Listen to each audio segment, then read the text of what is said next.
Hi. Please have a seat. Hi.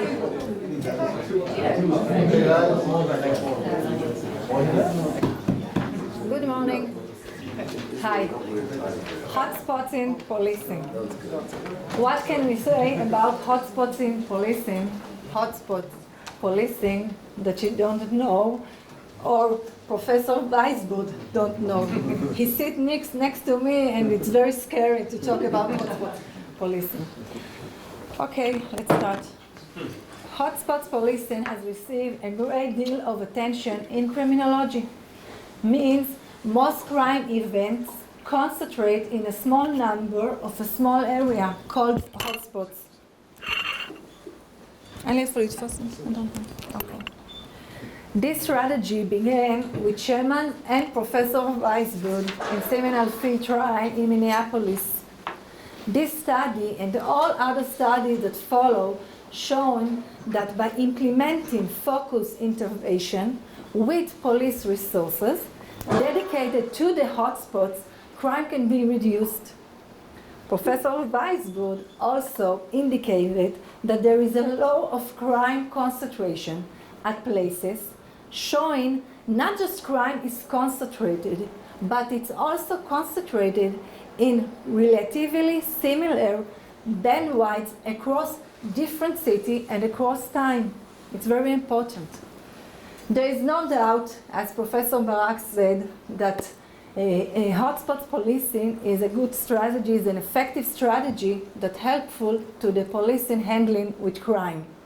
However, it evolved to beyond, we need to evolve beyond the binary question if the hotspot policing is an effective strategy, into asking what is the most effective strategy to cool down these hotspots. Okay. Braga's systematic review suggests that there are two primary methods of delivering the hotspot policing: saturation and problem-oriented policing interview. Saturated policing in hotspots means extra police presence in design hotspots with the primary focus of generating deterrence against wrongful behaviors.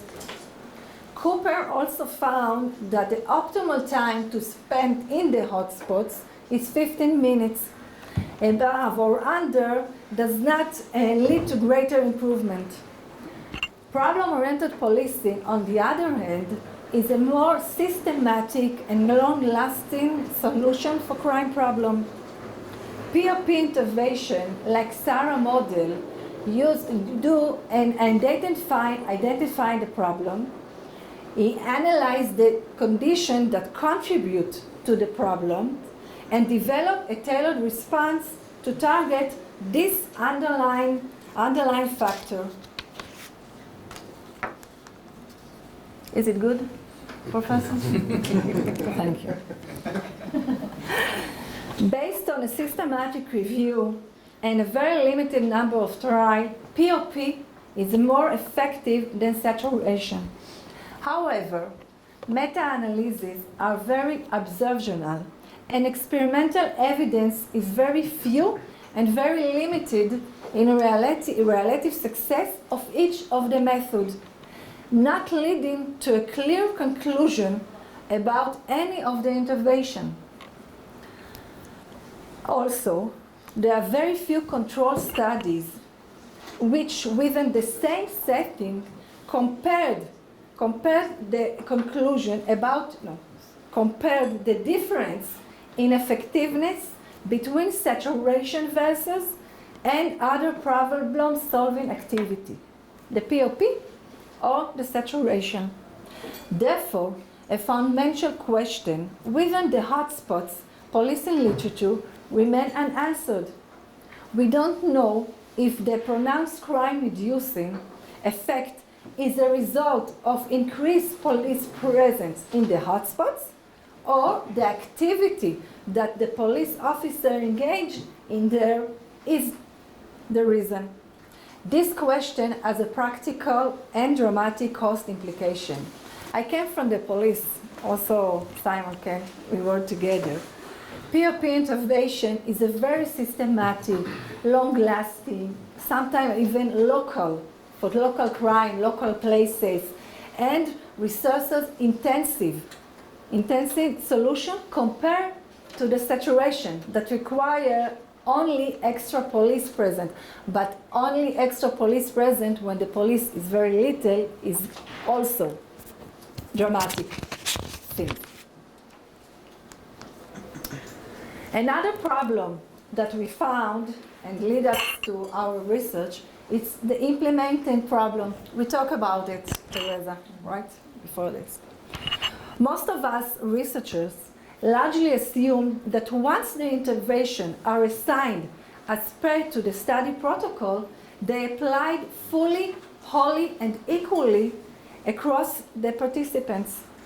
This approach assumes that perfect delivery of the experimental protocol, if the treatment dosage divided from the protocol, then such deviation disregard from the casual estimates, like under or more patrol delivery, or more than the 15 minutes that we said to the officer to patrol in the hotspots.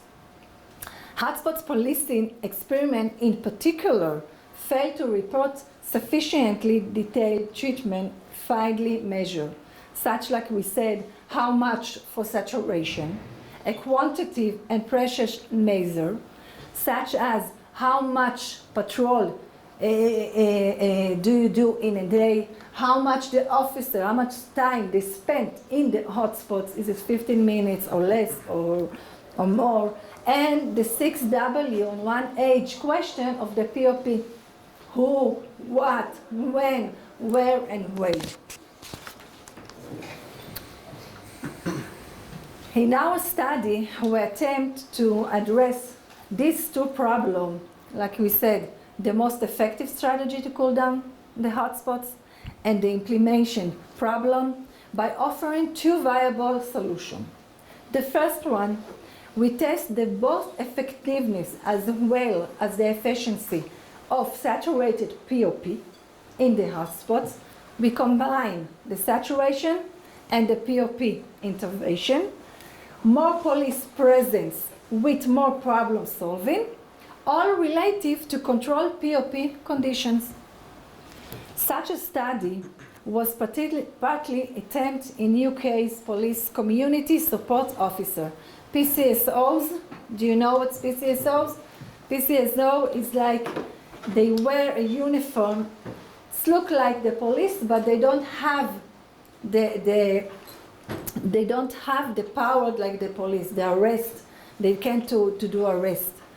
Okay, a real study found that by tasking PCSO to work together with key members of community, they are able to reduce crime at similar rates than ordinary constables. Second, we provide accurate precious measures of treatment doses based on the GPS tracking device in both treatment and comparison size. We are then able to estimate the effect of saturation in POP independent of the POP activities. Also, finally, we can measure the treatment delivered rather than the treatment assigned. You know, the police said that we are do a 3 patrol in a day in the hotspots, but we cannot measure it. But with the GPS, we can see if they all do the patrol, how many times they do the patrol, and all other intervention.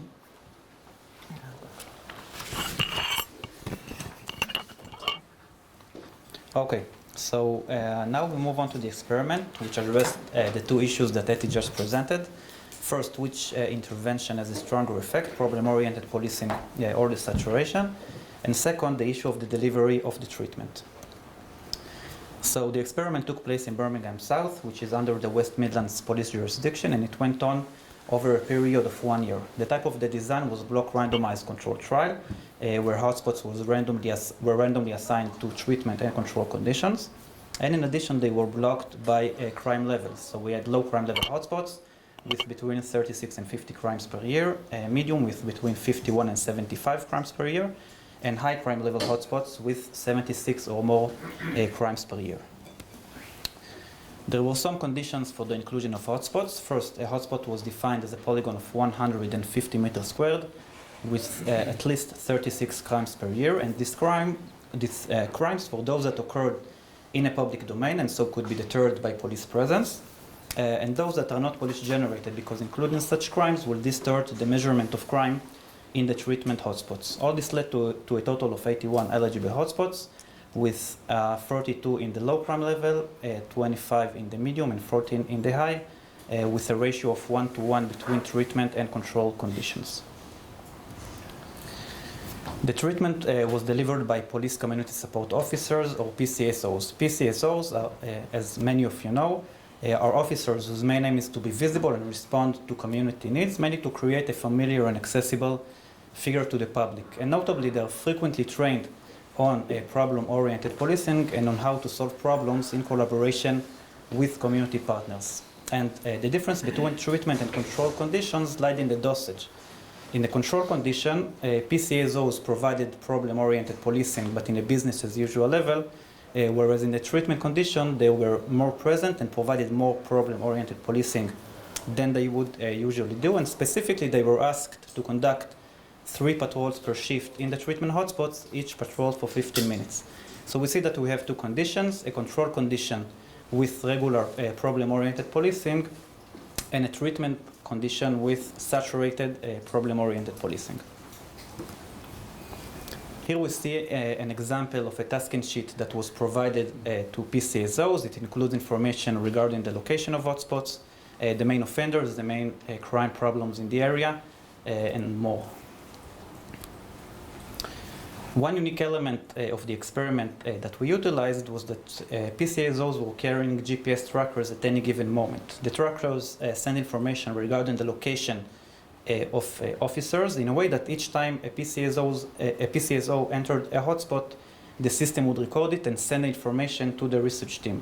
With that, we could obtain a really unique perspective on the delivery of the treatment, because we could tell for each officer how many times he entered a hotspot and how much time he spent there. We analyzed the data using gain scores, which describe the differences in crime between the 2 periods, before the experiment and after the experiment.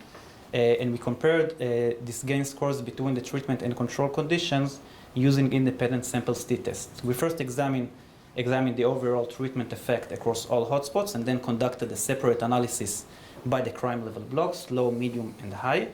And in the final step, we produced regression models to estimate the effect of the saturation, and here we had 2 separate models. In both models, the dependent variable was the number of crimes after the experiment, and the independent variables were the number of crimes before the experiment and the random assignment, treatment versus control.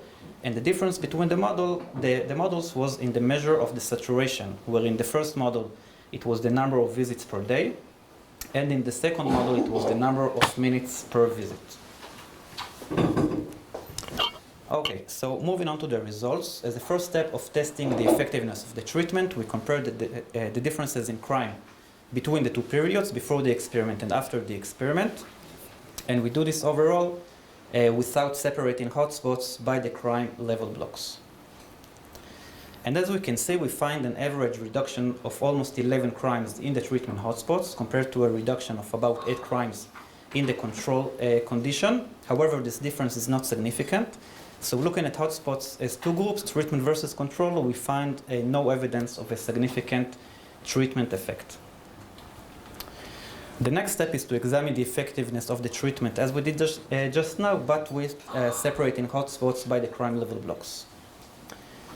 And we see that while in the medium and high crime level blocks, there are significantly less crimes in the treatment hotspots after the experiment, in the low crime level block, there are significantly more crimes in the treatment hotspots after the experiment, and this serves as evidence for the success of the treatment in the medium and high crime level blocks, but in the low crime level block, not only is there no evidence of this, but there is evidence that the treatment has led to more crime.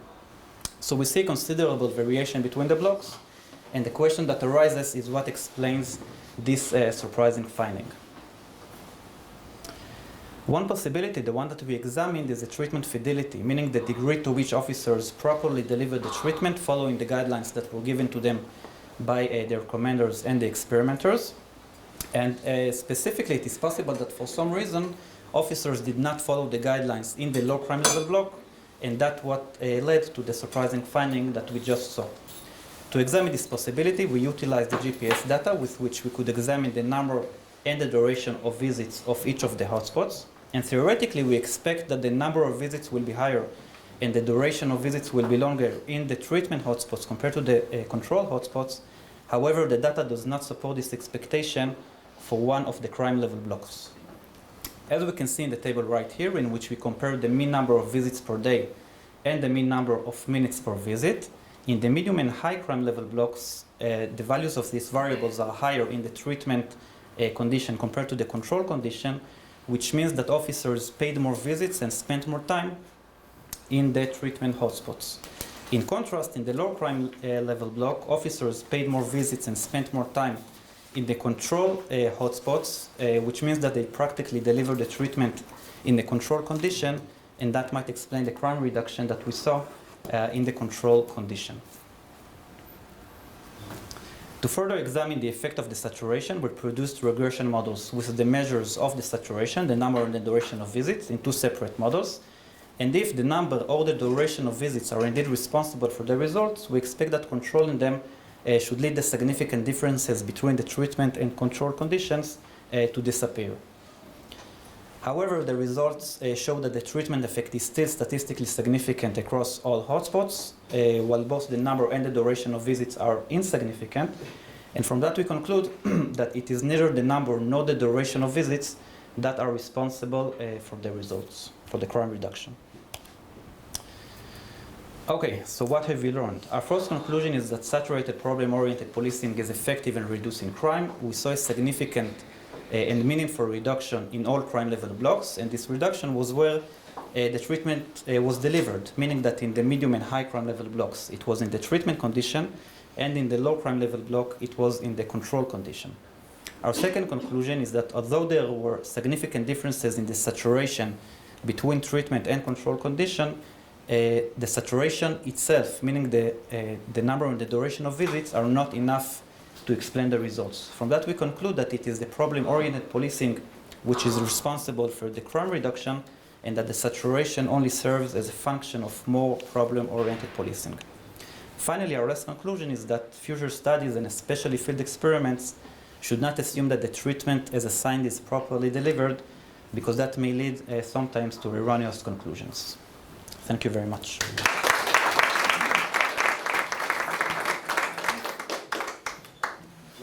Do you have questions? I don't think so. Thank you. Any questions from the floor? I have a question. Oh. Does anybody have a question? Nobody has any questions? Save us. No. No, come on, I can't go before Professor Wise. Yeah. No, go ahead. I was just going to ask, did you measure in any way distinction between different problem-oriented policing activities between the hotspots? And it's quite difficult to do. If not, do you see any possibility for future trials to do that? What advice would you give to people doing a replication of this, that they might track differences in how POP is applied? Do you ask if we check what the activity? Yeah. No. The main limitation of our study is that we could tell that officers paid more visits and spent more time in the hotspots, but as far as to the problem-oriented policing, it's a black box for us, meaning that we don't know what they did in the hotspots, and this is a great place to start for future studies. John? I just wondered if you have looked in any way at whether the difference between treatment as designed and treatment as delivered is because this was an experiment, and potentially because police officers didn't want to listen or engage in an academic experiment, or whether it's symptomatic of police practice more generally. I want to answer not by according to this study, because I was the headquarters, and I know police officer. Police officer get a missions to do, what to do in the ships. But they don't always do because they don't have the times, and they think they know better than the academic or the research, sometimes even better than the boss. Okay? So they don't do because they don't want. One, they don't have the time, and two, they sometimes think things, most of the time, they know better than us. Okay. No, that's Okay. Professor White? So, yeah, so first of all, I think it's great the way you developed this out of your seminar, by the way, Barak. So, it's a great advantage when you have these small groups in seminar, right? You can work with them on something. So, I think that's wonderful. The university, of course, wants 20 people in a seminar because it's an economic issue. But that's actually wrong from the perspective of developing good work. But anyway, so these are meant to be constructive comments. So, and partially it's about the analysis that I'm concerned about. When you ran your, if you want to say there's differences between the 3 block conditions, right? If I understand your design, you had 3 blocks, and then you randomized within the blocks? Yes. Okay. So you had 3 blocks, you randomized in the blocks. Did you have to, the way to see if the effect varies by block is within the model. In other words, did you include the blocks in your regressions? We separated between, we have 3 different regression models. Yeah, but that's actually, I would say that's actually not right for comparing the 3 conditions, right? Because first of all, you have to take it, there's a problem that they're really part of one package, right? And there's a degrees of freedom problem. You can't really look at the effects of the outcome without taking into account the blocking, the modeling. That's one thing. So, and in that case, what you would, the issue here is the interaction, right? And this gets very complicated. Is this too complicated for me to say now? Should I say No, now? it's great. This gets very complicated because because what you have to remember what's experimental and what's not experimental. The only thing experimental is a random allocation. Everything else, time, whatever, those are observational data. They're not experimental. However, when you run your model, let's make it a simple model. Yeah, you used, by the way, you used count models, correct? Right? You used negative binomial or? Which one did we use? Remember? Poisson. Poisson. So there wasn't over dispersion? No. There If I wasn't remember, over dispersion? if I remember correctly. Time? Wait. If you use a Poisson, you'd have to use a quasi. Correct for that. This is getting too technical. Yeah. We can talk another time about that. But what I'm saying is that the way to do that, the way you have to ask the question sequentially. So the first, if you want to ask the question, did the blocking matter? You have to have treatment block and treatment by block interaction. And the way to do that, by the way, it's a problematic, is in the ANOVA really, but you can do it in regression too. But and if that comes out, if that interaction comes out significant, you can conclude that there's a significant difference between them. Because when I looked at your data, to some degree, the significance levels may be due to the event levels. In other words, in the high ones, you have a lot of events, right? Yes. So in the low one, you have a It's low high. number of events. So you could have the same exact change in crime, and this one's significant and that one isn't.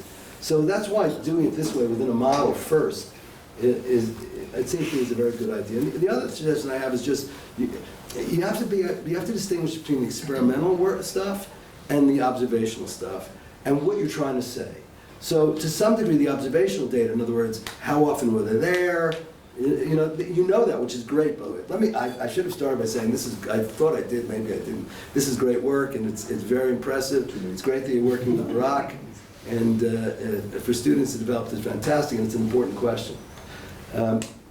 But your observational data is more about implementation than it is about any outcomes. And whenever you look at outcomes with that observational data, you have the problem that it's observational, right? It's not experimental. You didn't randomly allocate. It's whatever the cops did, right? So I think you should think more of that. You should think about the model itself, whether using Poisson, quasi-Poisson, or negative binomial, right? Has to do with over-dispersion. But you also should think about, if you want to, the blocking term has to be in every analysis you do, because that's the model. Because if you don't, you have extra degrees of freedom that you're not taking into account, right? So that's a bit technical, but I hope that was That's very helpful. Okay. Very. Thank you. Thank you. I have one recommendation that comes off the back of it though is, interested what the police officers say is, don't bother with patrols in low crime areas. There was nothing going on, there was no crime, and no effective treatment. And you weren't going at 0, you were starting at 36, I think it was. To me, it suggests like the resource allocation question could be much sharper. Like if you're looking at where you actually deploy police, maybe just policing areas that don't need it. But that's one thing for the police to tell me I'm completely wrong about. That's fine. It's a threshold question. It's very interesting. Yeah. I mean, we don't have a lot of insight of what is a threshold for a hotspot. I mean, you can probably do like Z-score analysis to say it has to be an X number of crimes to measure something. But in the hotspots experiment in London Underground, our threshold was 2. So because they don't have a lot of crime. So the threshold question, I think, is a really substantive question that we have in experiments in hotspots. Like, where do we start to call it a hotspot? Right. Yeah. We talk about it. We talk about it. Because Well, your hotspots are pretty hot overall. I think, right, 36 was the minimum or something. That's a lot. I mean, the size of the hotspots I'm having trouble figuring out. It's like a big square. to me, 36 is look very low. You know, Well, 36 crimes in Israel in a block or depends. 2 would be an awful lot of crime. it depends which city. You know, it's in No, a 36 large city. 36, it's look something small. In a small city, it's look something big. In Kiryat Gat against Haifa, Ashdod, Tel Aviv, it's different. But the problem here is a statistical power problem. It could be the patrol always gives you a benefit, but you can't observe that benefit when the number of crimes is very small, because what the hell does it mean to have a difference of 3 to 1 or something, right?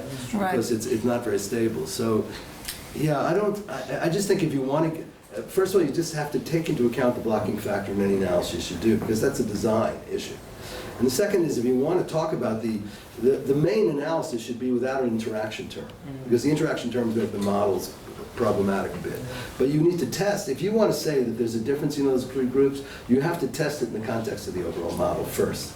If you take it out and look at that individually, that's a problem. In my view, that's a bit of a problem. Brendan? Yeah. I was just interested, the use of GPS provides you with a really sophisticated means of tracking and recording. It gives you a rich data set around resource intelligence that probably the organisation isn't used to around tracking and deployment of officers.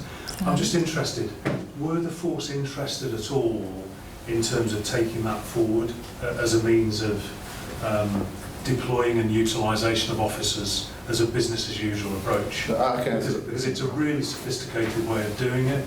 It's data rich, and resource intelligence is quite a contentious subject within policing. Did the force show any inclination to take that forward? I can answer that comment. No. Once the experiment was over, simple put. I mean, we all share. I think that's a broader question, but just the enforcement of the experiment. What happens after the experiment leaves? Do they actually go back to their ways? Do they actually move on? I suspect, and that's a broader question we have about hotspots policing in experimental criminology. Once we're out of the picture, once the scholars are out of the picture, in my experience, a lot of the forces just go back to old ways. It's like, interesting finding, great, and particularly when the person who was involved from the police side moves on to the next job, the project is just pretty much over. And it's a real issue. So we need to think about how do we implement findings from experiments into day-to-day business as usual. So maybe something systemic, Well, why do you necessarily have to do that? Because if you think of medical experiments, the issue in a medical experiment, you run a few to see whether the treatment works, and then you implement widely, right? The issue is not whether in that particular hospital they implement it afterwards. You know what I'm saying? In other words, I don't know. A place like NIJ always or Arnold, they always have this thing. How are you going to keep what they learn there going, etc. But maybe it doesn't matter really, because the purpose of the experiment is to draw these conclusions and be used for the entire system, if you like. So, you know, if they want to do it, I ran a 3-city experiment, 1 city continued. The other 2 cities, you know, new chief went on to something else, as usual. Yeah. But in Israel, police is one police. So Well, Israel faces another if problem. one station doesn't do, the other station also doesn't do. Because it's not the same in England. The pathologies of the Israeli police go deeper, I think. We don't have to talk about them now, but it's not only one police. When you have the advantage of one police, by the way, in England too, in a sense, you have one police force in the sense that you have government control. Not like the U.S., where every police force is completely independent, Yes. right? So in the UK, you have sort of a hybrid system, which I think is pretty good, actually, right? But in Israel, the problem is that when you have a great police commissioner like Roni, then great things happen, it gets diffused across the organization. And in the usual police commissioner, very little happens. It's very hard to do any research. How many experiments have been run in the Israeli police? 1, I think. Ours. Right? So, I mean, yeah, it's a problem. We're trying to change that, of course. Maybe next year. You want to ask something, John? In We hope it's policing the program. inspector. I was just going to come back to Alex, but not in a disagreeing way, and I suppose I'd say more, even from a police point of view, more research, please, because I think there are some occasions in that research setting where the hotspots align really nicely with convergence points where organised criminals meet outside of the crime scene, or also areas where we know sort of young females are very vulnerable to being exploited, but in some places they don't. So I think it would be yes, unless there's another reason why, and therefore more research required. Thank you very much. Just a small point, because of your initial reaction to John's question about the delivery and so forth. I mean, you say that police officers often think they have this local knowledge, right? They've got the experience and so forth. Do you think there is sometimes a tendency for us as researchers to discount that local, practical knowledge? And if part of the challenge in ensuring the delivery is that we are discounting that knowledge, how might we do that? How might we legitimize things to... It's a very difficult question. It is very depend of a study. If you can measure this influence or you can't. In this study, in our study, we can by the GPS, okay? But not in all study we can measure what they are doing and what they are delivering, the difference. It's very, very hard. You need to think in every study, unique, but you have to take it in your mind. You need. It's very, very something very important in all research. I think it's also important because they do matter. I mean, in hospice experiments, normally you have the places being designed by the crime data that comes from the police. So it's an issue about them trusting their own data, in one sense. But I fully agree that when you design a police intervention, it makes sense to me to get the officers, not just the middle management and above, in the same room and ask, what do you think about this hotspot? Is this in a hotspot or not? So they had Neil Wayne in this experiment. They're doing some patrols with them. He used to be a chief officer, then he moved on to academia, then he moved to something else. But he had ride-alongs with them, and they told him about the low-level hospital, saying, why are you sending us here? I mean, it's a Wednesday afternoon in December evening in Birmingham South, in one of the local areas. There's no crime, there's nobody around. So you're wrong, this is not a hotspot. So we don't trust your hotspot map, even though it's based on our headquarters data. So why are we here? So instead of that, they didn't go there anymore. So maybe in retrospect, if we had them around the room and showed them the numbers and said, right, your map is showing that this is a hotspot. What can you tell them about this hotspot? They may tell you, look, it's all an error. It shows that this is a hotspot. Actually, the hotspot is down on the other side of the park. In Birmingham, you didn't go to the police and say, what do you think about these hotspots?